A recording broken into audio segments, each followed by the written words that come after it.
What's up, physios? Dr. Cooper here, and today I'm going to cover the 5 steps to turn a crying patient into a big fan without feeling like a shrink, so stay tuned.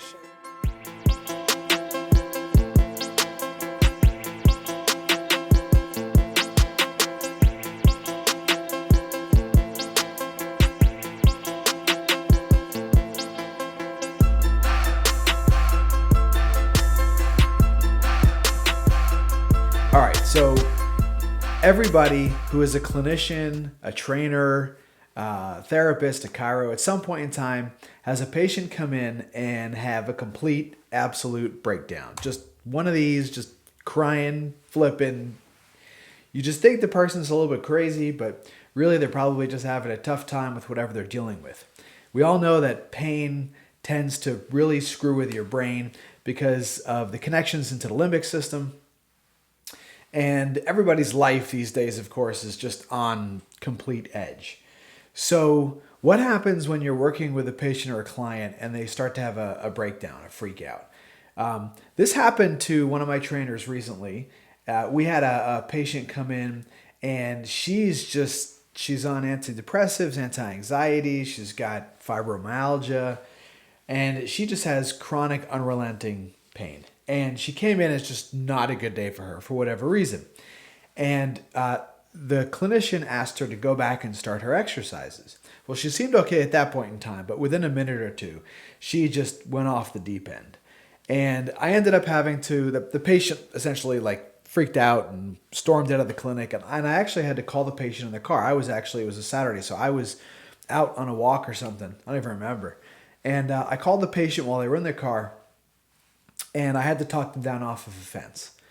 And I had to essentially do that in such a way that turned her from somebody that sort of saw us as a dangerous place, a place that's not safe, into a raving fan. And that's exactly what I did. So I'm going to share with you guys the 5 steps that I basically use when I have a patient that really needs some TLC and to be taken down off the fence and told everything's going to be okay. So here's how it goes.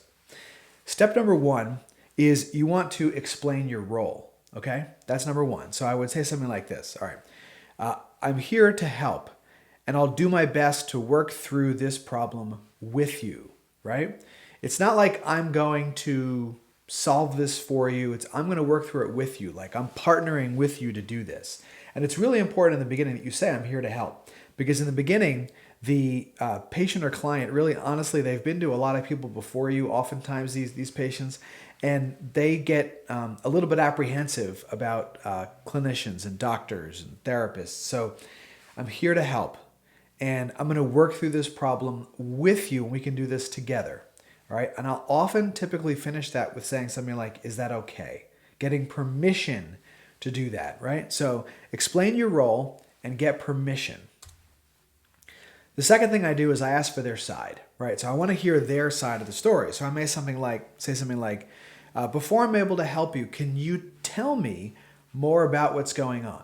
I want to hear their side of the story. I want to hear what they're experiencing, what they're feeling, and what led to them being in that state, right? So before I start giving them advice, and that's really important, I see this mistake made a lot, don't give any advice. First say, tell me everything about your side of the story.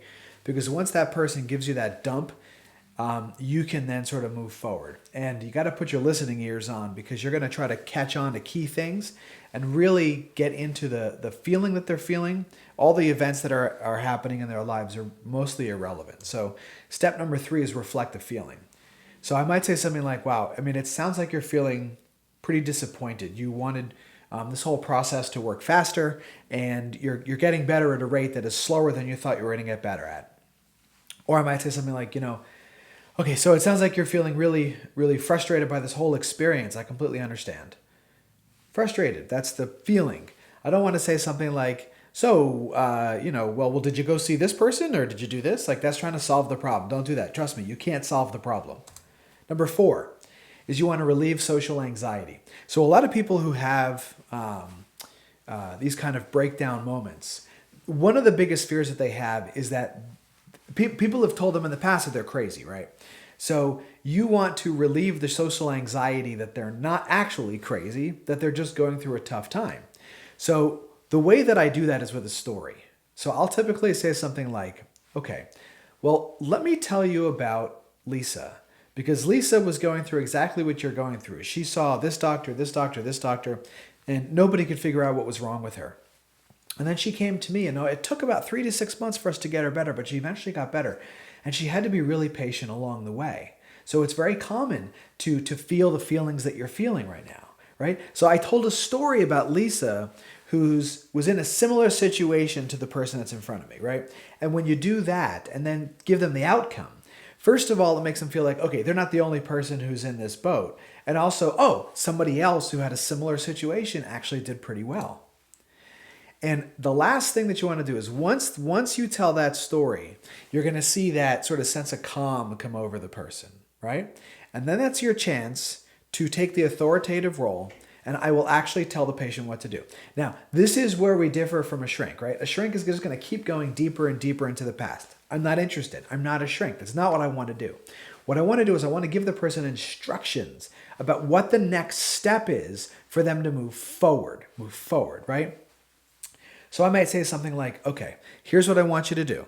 We won't do any therapy today. I want you to go home and I want you to write down 3 goals that you want to get over the next couple of weeks working with me. And then we'll develop a strategy together towards reaching those goals. How does that sound to you? Right? So those were instructions. Those were direct things, action items for this person to do. Or I might say something like, okay, just take the rest of the day off.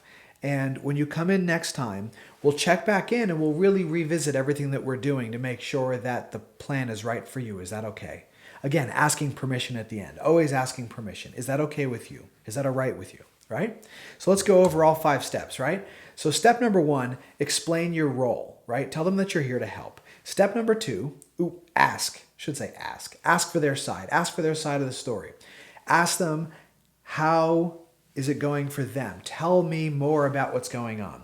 Step number 3 is reflect the feeling. Don't reflect the story. Reflect the feeling or the experience that they're going through as an emotion, right? Number 4, relieve social anxiety. Do that by telling them a story about someone else who's gone through a similar problem, and that essentially makes them feel like, okay, this is all right. And then step number 5 is provide instructions. Give them action items. Give them something to do.